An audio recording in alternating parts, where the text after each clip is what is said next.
Mani, Ogin Sangharachta, Precious teacher and friend, brothers and sisters in the Dharma.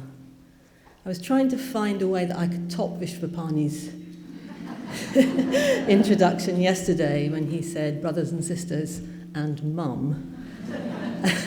I thought the only way I could do that was to invoke the Tibetan tradition where all beings in a previous life have been my mother.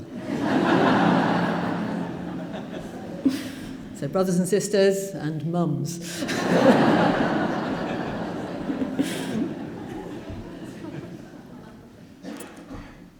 Constantly, I recollect the Buddha, and constantly I long for a sight of him. And always, constantly, I make a resolve to see the Buddha Son. I long to see him out of mercy and compassion. Show yourself to me. So those are very familiar lines from the Sutra of Golden Light and the Sutra of Golden Light Puja, which I've recited many, many times. They're very evocative for me. They're very expressive for me of my approach to seeking the Buddha of imagination, of myth and symbol. So this talk came out in a way in which I seem to have focused more on the seeking, the looking, the quest for the Buddha of symbol, myth and imagination, rather than reading to you swathes from the Mahayana Sutras, rather than describing cosmic Buddhas moving through space and time. It just didn't work out that way. So it's not a cosmic talk. And in a way that seems quite appropriate because our quest is to reimagine the Buddha, is to find myths, symbols which speak to us so that we can reimagine the Buddha ourselves. So we're seeking for the Buddha as an embodiment of something outside of ourselves that transcends ourselves and also which unfolds in our own imaginations. So we can connect with the Buddha of history and we can dwell with the Buddha of image and symbol in our imaginations. So how the talk has worked out is I'm going to share with you some ways I've found of seeking and looking for the Buddha and some ways in which that's expressed itself for me. So I think it's important to restate again that we're involved in a quest to reimagine the Buddha. So of course we have a wealth of experience of the Buddha in our lives, in our Dharma lives. So what we're being asked to do is to bring all that together, as it were, individually and collectively, and to refocus on all that and allow his presence to unfold within us. And we can ask ourselves, how does he appear to us now? Now, I also gathered that there have been some worries and concerns about our quest to reimagine the Buddha. I've heard some people say that their concern is that we're going to lose the magic, we're going to lose the mystery, we're going to let go of all those beautiful, wonderful, magical, archetypal images of Buddhas and Bodhisattvas. Even that we're not going to have any more sevenfold puja, or that there will be no mantras. So no magic, no mystery, completely stripped down. Protestant Buddhism, absolutely. The Taliban coming to destroy all myth and magic. And I don't think at all that's what's being intended or suggested. And I just want to say that those archetypal images of Buddhas and Bodhisattvas that we've contemplated for so long are essential to us, I think, because they express the multifaceted nature and the qualities of the enlightened mind. But it's also important to remember that those Indo-Tibetan images express universal archetypes. They don't in a way belong to any culture. And it's up to us to naturalize those images and symbols and make them our own, in our own time, in our own imaginations, in the same way that we're reimagining the Buddha. So the other concern that I've heard is, in a way, the other end of the spectrum, that we will be able to do what we like. Well, that may not be a concern for all of you. That may be a liberating thought for some of us. We can do what we like. Of course, we can always do what we like. But in emphasizing the unfolding nature of the imagination, that our imaginations will run riot into fantasy. You know, the usual thing is said is that we'll all be visualizing Mickey Mouse or, I don't know, the Incredible Hulk or Cinderella, Shaun the Sheep. You can pick your cartoon character. Again, I don't think that's what's going to happen, or that's what's being, not being invited to do that. I think if our connection with the Buddha is always very strong, already very strong. So And our connection with the Dharma is strong. So I think we can have confidence that in our connection with the Buddha is already strong, and we have a foundation in the Dharma, that we can allow our imaginations to fly free, as it were. I think we just have to try this present quest and see what happens. So when I started to think about this talk, I found that I was reflecting and recollecting my own connection with the Buddha through my Dharma life. And I think that would be an interesting thing for each of us to do, to look back over our Dharma lives, however long they might be, and just recollect our connection with the Buddha. And what I found was that some of those connections I'd forgotten, and then they come back into consciousness. And I think we can use those memories, those recollections, as a basis for reimagining the Buddha. So the first thing that I realised was, if I looked at my own private shrine, it's almost completely archetypal. There's lots of images and pictures of green Tara and other archetypal Buddhas and Bodhisattvas. It has a picture of Bhante and his 8 teachers, but there's not a Buddha image in sight. I'm not sure I own a Buddha image. Shock horror. So that was just interesting information. I thought, that's very interesting. I did have a Buddha Rupa once, and I gave it away as a present, in my defence. And then I just thought back to my initial contact with the Dharma and the movement, and I realised that that was through, in a way, Tibetan Buddhism. The books I read back in the 60s, 70s were the works of Evan Wentz. That was what was available. So Tibet Greats the Yogi Milarepa, the Tibetan Book of the Dead, the Tibetan Book of the Great Liberation, and Tibetan Yoga and Secret Doctrines. And I must have known that Buddhism involved the Buddha, but I don't remember having a connection with the Buddha at all, really. I was much more drawn to Milarepa and Padmasambhava and their very colourful lives. And I think in my early Dharma life, I saw the Buddha as a bit of a good boy in comparison with Milarepa and Padmasambhava, who I saw as bad boys made good, as it were. Particularly Milarepa, someone who'd had great difficulties and had overcome them. That, in a way, spoke to me. And I think I projected a kind of negative Christian sainthood upon the Buddha. I think Bhante once said that we probably saw Jesus as a nice figure floating around Palestine in a white robe.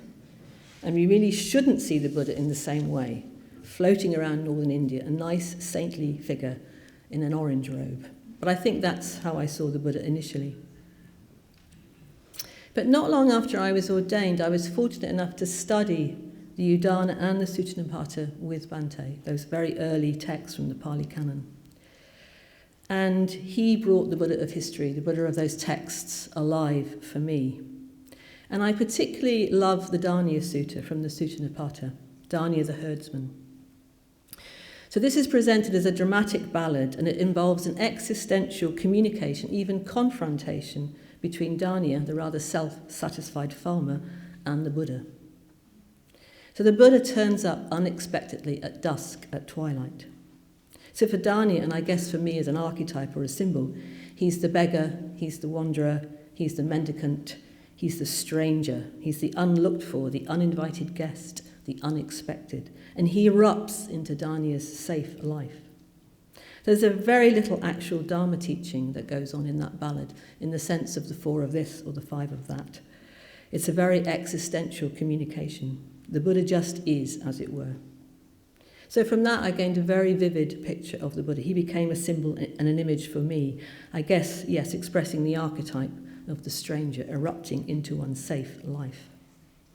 And I realised in a way that he wasn't that different from Milarepa, or Milarepa wasn't that different from him, although they're from very different contexts. Milarepa just comes down, doesn't he, from the mountains into the valley and sings to people in a direct, honest, open and challenging way. So I remembered that connection with the historical Buddha. Then I thought, yes, but my main practice throughout my Dharma life has been a focus on green Tara. So I wondered again, well, do I have a strong connection with the Buddha?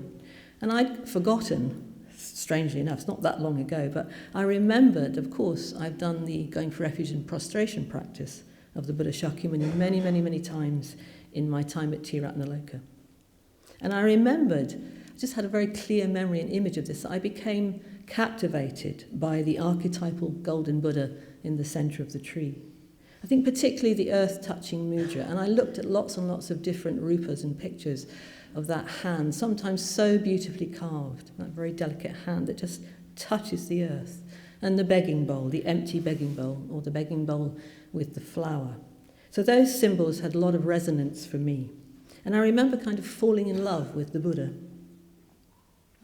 But again, I haven't done that practice for quite a long time. So it's been very interesting for me to refocus on the Buddha, to engage in some Buddhanusattu, either based on the Buddha Vandana from the Triratna Vandana or in a more free-form way, just calling the Buddha to mind, just imagining myself in his presence and realizing that the practices that I'm doing were taught by him. So yes, I think it's an interesting exercise for us all to do.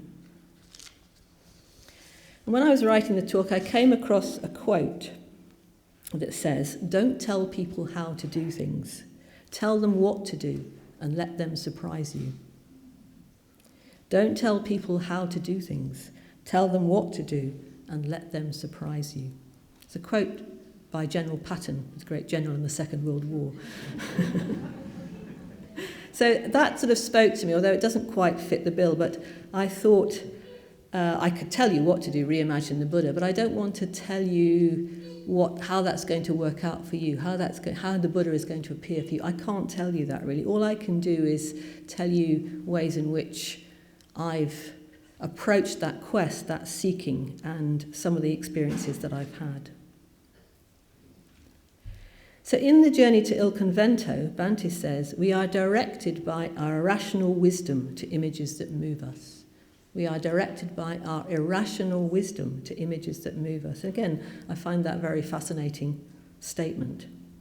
So we're directed by our irrational wisdom to images that move us, which then become symbols for us, expressive of deep inner archetypes. A symbol has to be a symbol for you, to be a symbol. An image or symbol that resonates with you, that moves you, that speaks to you, that has meaning and value for you. Otherwise, it's not a symbol for you. So we need to allow that irrational wisdom to discover images of the Buddha that are symbols for us, for you, for me. And in doing this, we're entering what Bhante calls the language of myth, the language of symbol and archetype, of imagination, of poetry, of parable, of intuition, of dream, of vision, of legend, of ritual. What we've come to call the realm of undefined meaning or indefinable meaning, in which the symbols and images speak for themselves to us if we are able to listen. So this language, the language of myth, is of course beyond concepts. At its fullest, the imagination is beyond concepts, words, and thoughts altogether. It's equivalent to wisdom and reality itself. In reflection, we need our thoughts to become clear, directed, and flowing. But in contemplation, we need to let go of words completely and allow the images to speak directly to us. So in a way, it's up to us to allow our connection with the Buddha as image and symbol to develop. So where do we look for those images that move us? Well, we can look in many, many different places, of course. We've got a multitude of places that we can look for those images. We can start, of course, by looking at the life of the Buddha. We can immerse ourselves in the Pali Canon and make that our own. I think we need to bear in mind when making a connection with the Buddha of history that the Buddha of history is an image for us. We are already in the realm of the imagination when we call him to mind.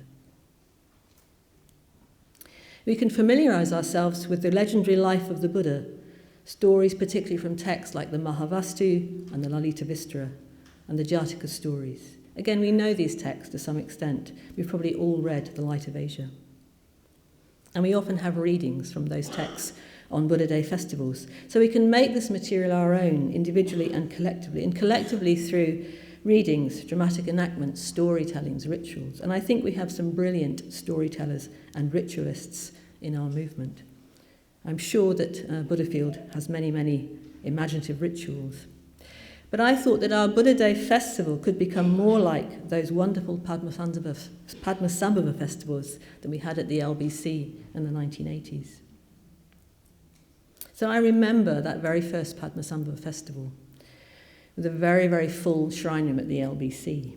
And we were waiting in great anticipation for a reenactment of the life of Padmasambhava with costume, with masks, the 8 forms of Padmasambhava, Yeshe Sogyal and Randarava. So they were beautifully costumed and beautifully masked.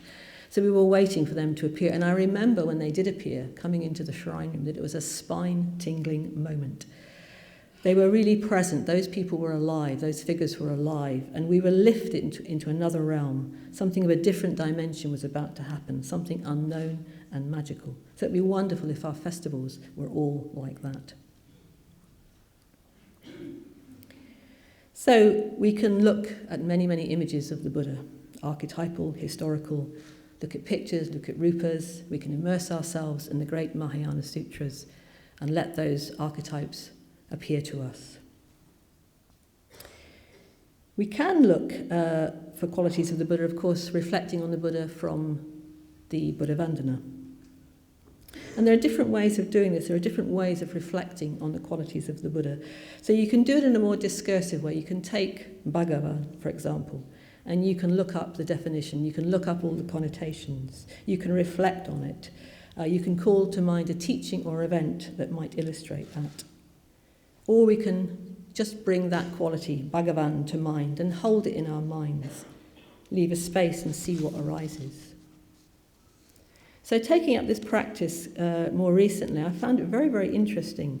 So I don't get beyond the first 2 qualities if I'm doing a recollection of the Buddha's qualities from the Buddhavandana. So the first quality, Bhagavan, the richly endowed one, the sublime one, brings about a feeling of expansion for me. So I just call that quality to mind, and I feel, if I'm in touch with myself, I feel this sense of expansion, this sense of unlimited riches, abundance, potential, and it is a magical feeling, vast and extensive. There's no image, it's just a presence, very strong presence of riches, of expansion, of abundance, of potential. But then the next quality is Arahang. And here what's highlighted is freedom, the freedom of the Buddha, the freedom from greed, hatred and delusion. So he's much more in my imagination like the Buddha that I respond to in the Pali Canon. He's the wanderer, the mendicant, the beggar, the completely free, the ascetic. He's the man of naught, which is a very interesting contrast to the richly endowed one. And if I do have a sense of him in any way visually, he's kind of standing out of the corner of my vision. So it's that contrast that fascinates me, that both those images, both those epithets of the Buddha speak to me very strongly. One's very rich, one's very creative, unlimited riches and potential, and one's very ascetic, the man of naught, just free of greed, hatred and delusion. And I came across a quote of Dogen which says, "I want to hold the old man Gautama and Shakyamuni Buddha in my heart at the same time." Yeah, so there are many, many ways of connecting with the Buddha. Another quality of the Buddha that I call to mind and has an effect on me is from the Dhammapada, the trackless one. Just holding that image, that description of the Buddha in mind. What does that mean, the trackless one? What does that mean to you? How does that make you feel? It's a very strong effect on me, of freedom.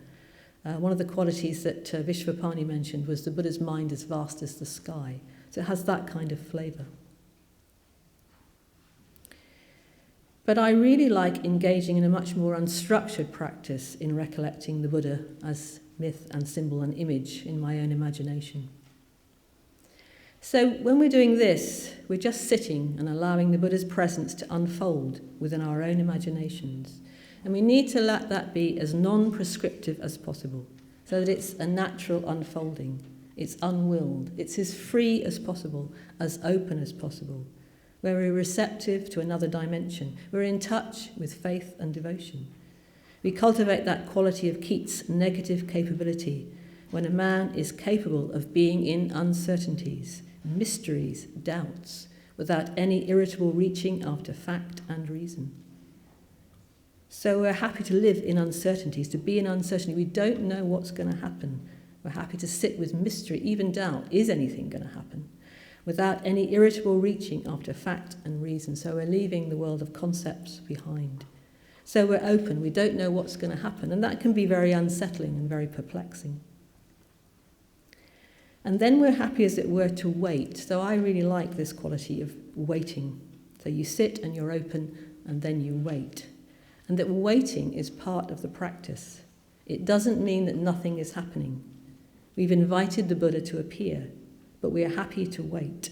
There's that open creative space. There's a seat made ready, as it were. And that absence is, as it were, a full absence. So when we're waiting for someone, especially someone that we long to see, they're very, very present for us before they arrive. Sometimes even more present than when they do arrive.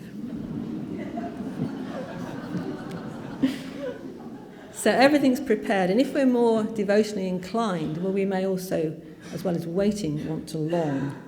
I'm consumed with longing to see the Buddha. I long to see him. And then I think we need to be very responsive to what's actually happening in our experience, our own intuitive and imaginative response.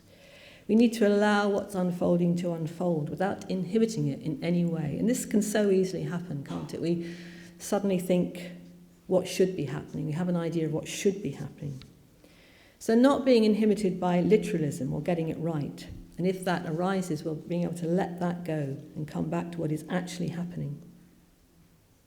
So we're allowing ourselves to be as open, as present as possible. We need to be present for the Buddha to be present to us. We need to listen. So how does the Buddha appear to us in our imaginations, in our experience? So there will be an image, but only in the very broadest sense. It's not necessarily going to be visual. And I'd heard that Bhante had said recently that the sense of presence is important. This sense of presence is to be cultivated in whatever way possible. This sense of presence is most important.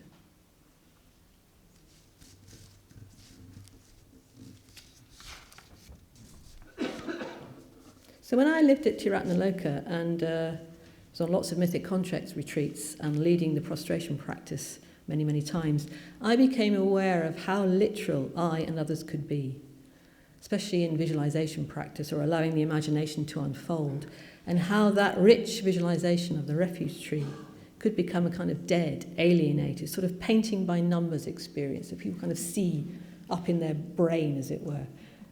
You're trying to see it with the eye of flesh in a way. And it's very flat. It's a very painful experience if that's how your imagination seems to be unfolding. It's not your imagination, is it, in that case? And we need to see whatever we're seeing or imaging with the eye of faith, which is at least in the heart, if not lower down.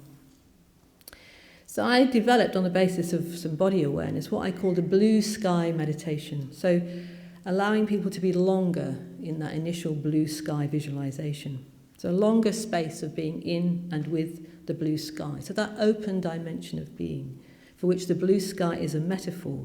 That sense of blue sky mind. So you don't have to see a blue sky. It's an experience that the blue sky can evoke. A free, spontaneous, receptive, relaxed, expansive experience. And then allowing and encouraging people to let the tree, as it were, emerge out of that, into that inner space, in whatever way that it did. So I also did this on the sadhana retreats that I co-lead with Parami at Taraloka. So creating this open space for the Buddha or Bodhisattva to appear. And on the most recent retreat, I also emphasized waiting.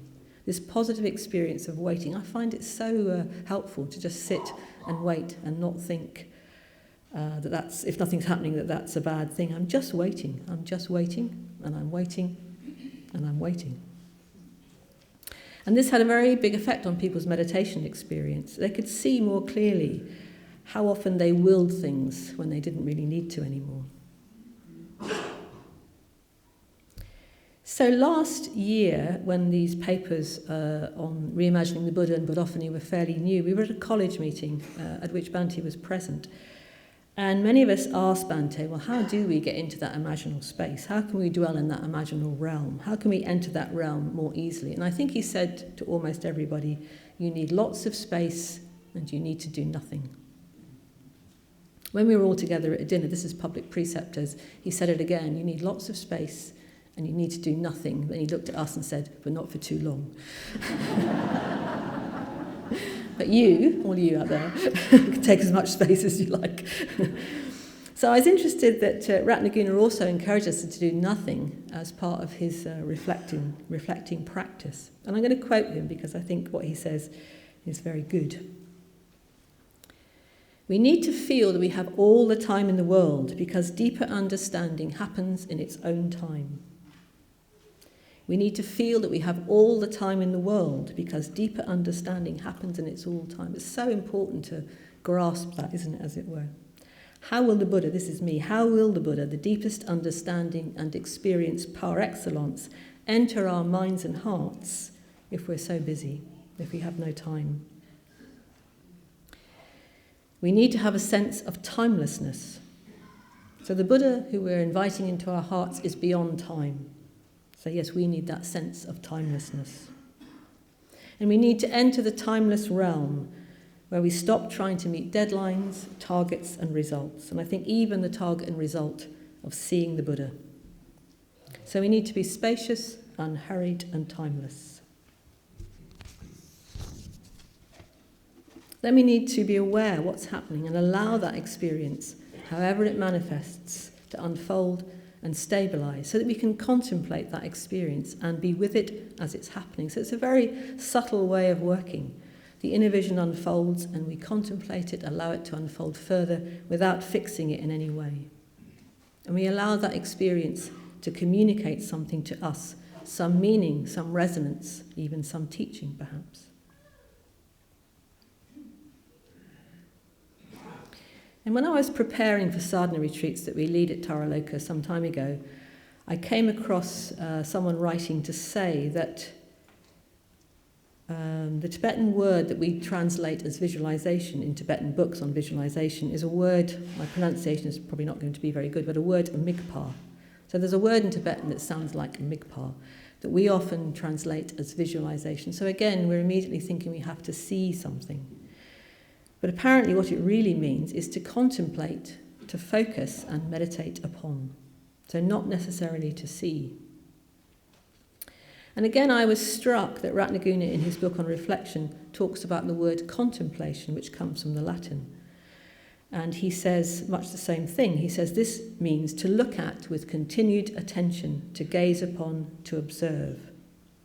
He also says that can mean opening a place for observation, marked out by the augur, the soothsayer, the diviner, or the prophet. So again, very, very magical space. And then we need to metaphorically open up a space in our minds, a space free from words and thoughts. And we try to dwell in that space so that we can simply gaze upon and observe free from commentary. So there are implications there of sacred and ritual space into which we can invite the Buddha, we can invoke and invoke him and invite him to appear.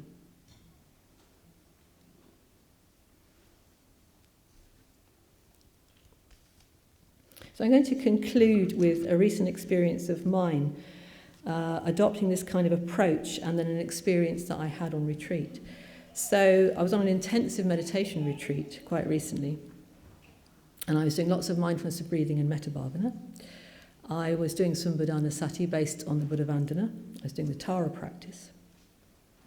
And I'd been mulling over for some time, what is the connection between the Buddha, the Shakyamuni Buddha, the historical Buddha, the archetypal Buddha, and green Tara? And I didn't want a kind of conceptual answer. I wanted to know as deeply as possible, for me, what was their connection with one another. So it's interesting, the series of things that happened in meditation before I had this experience I'm going to tell you. So first of all, it's all happened in one day. So first of all, the bell rings at the end of meditation. And I realise that I've been completely caught up in a scenario in my mind. I've been starring in my own courtroom drama. I love a good courtroom drama. So I'm starring in a courtroom drama and I'm the counsel for the defence and I'm absolutely brilliant. I get them off. But I realised, of course, that it was sparked off by an instance, a situation that had happened before I'd gone on a retreat that I thought I'd dealt with. And really, I'd been caught up in righteous indignation in a very full way. So that was interesting. And I thought, well, why has that come up now? You know, I'm sort of 5-6 days into a retreat. Why has that arisen now? So there's a short space, and there's a second meditation. And I sit down, and it starts to rain. And it's raining onto a flat roof. So it's a lovely sound of rain on the flat roof. And I immediately feel just such a strong sense of grief. It's like the rain, and there are tears. It's a very, very strong feeling of grief. Without any particular images, although I know what it was about. But it's just very strong feeling. You know that feeling when you can't not weep. And I stayed with that feeling. It felt like a very embodied feeling, a very real feeling, much more real than this kind of scenario I'd been involved in. I stayed with that experience. So then in the following meditation, something happened. I don't know what meditation I was doing, but that transition, that magical transition happened where suddenly one's own imagination is unfolding. It's just a gift, isn't it? We can set up the conditions, and sometimes that happens and sometimes it doesn't. But when it happens, when you're suddenly in the imaginal realm, everything's come together. You feel just more whole. You've dropped down into yourself. That's how it feels to me. And then your own imagination is unfolding. So that happened, that gift, that magic. And I found myself at the top of a grassy mound. It's very hard to describe. Anyway, it was a grassy mound. And it's got a lip, as it were. And I found myself at the top of this mound, and every blade of grass was extremely vivid, very, very beautiful, you know, lit up by the sun, and there were lots of little flowers amidst the grass. And then I realised that there was a very slight curve at this lip, and as I looked down, along this rim, as it were, embedded in the earth were puja bowls. So that was kind of fascinating.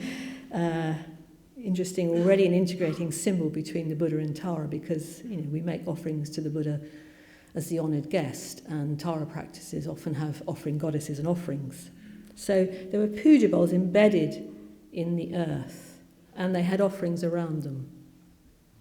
So I began to make offerings, sort of looking down at these puja bowls. I began to make offerings. So I started with, I think, flowers, and then incense, probably not in the right order, and then incense, and then light. And I got to light, and I was making offerings of light with my head down, and I realised that this very shallow rim was part of an enormous circle, an absolutely vast circle.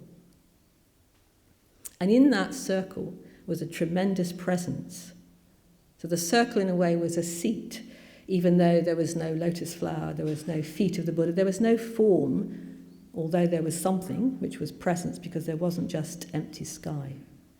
So there was this vast presence in this enormous circle that I felt. And I knew that I couldn't look up. I probably shouldn't look up. Very hard to explain. But I stayed with my head bowed and felt great awe and devotion. And I think these words came to my mind were, it's hard to look on the face of a living God. I don't know where that comes from, but anyway, it came to mind.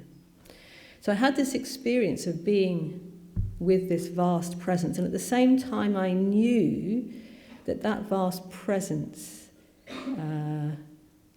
expressed all the qualities of the Buddha and all the qualities of Tara that mean something to me. I mean, it sounds kind of prosaic when you say it, doesn't it? But actually I really did make that connection.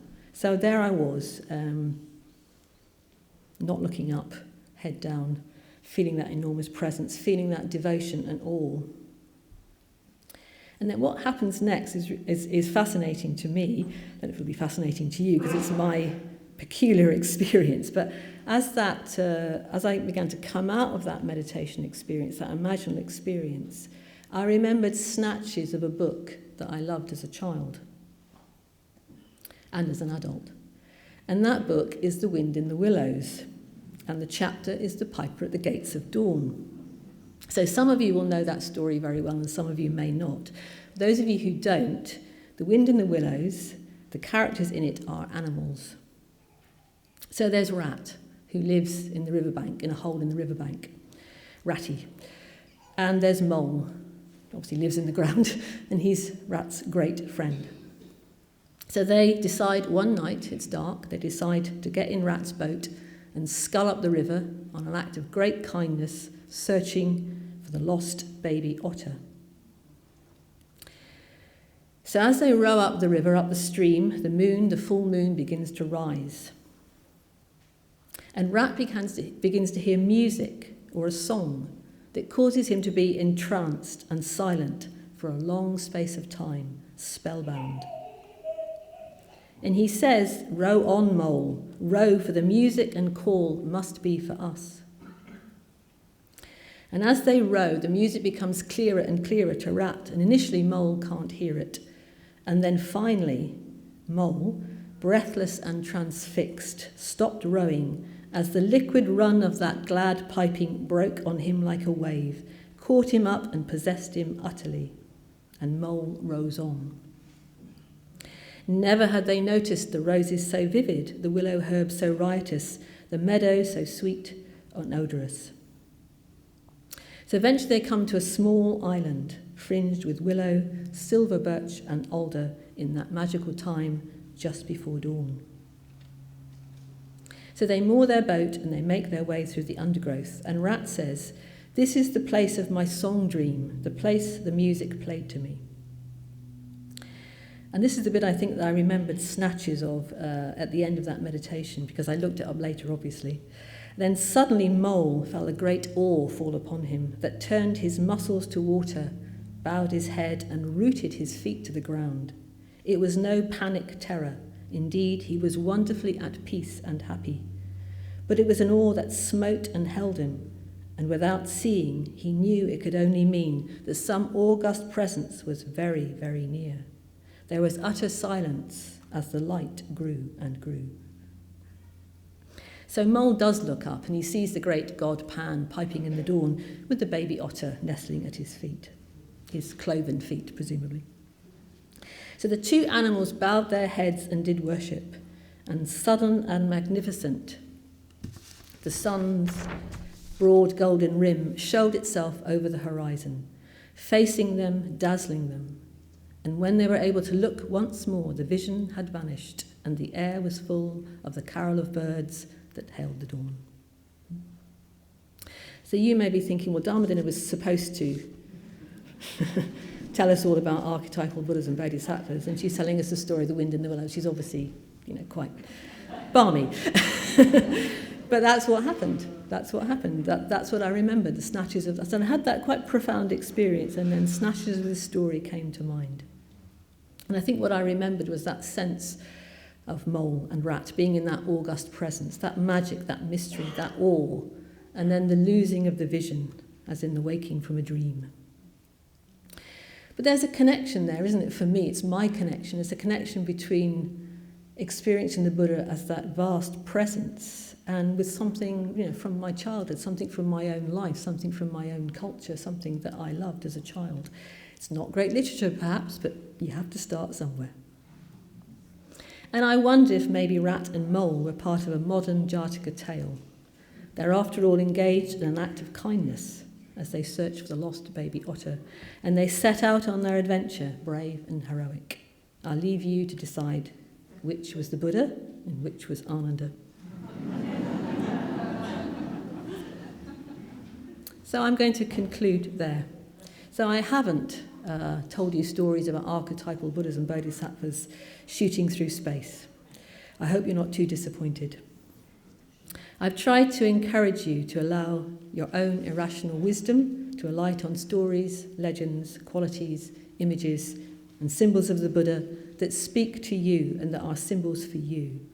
And then to set up the conditions, the spaciousness, the timelessness, the openness, the faith, the confidence and devotion and the waiting that allow the Buddha to manifest in your own imagination, to contemplate the image and presence of the Buddha and allow him to communicate with you.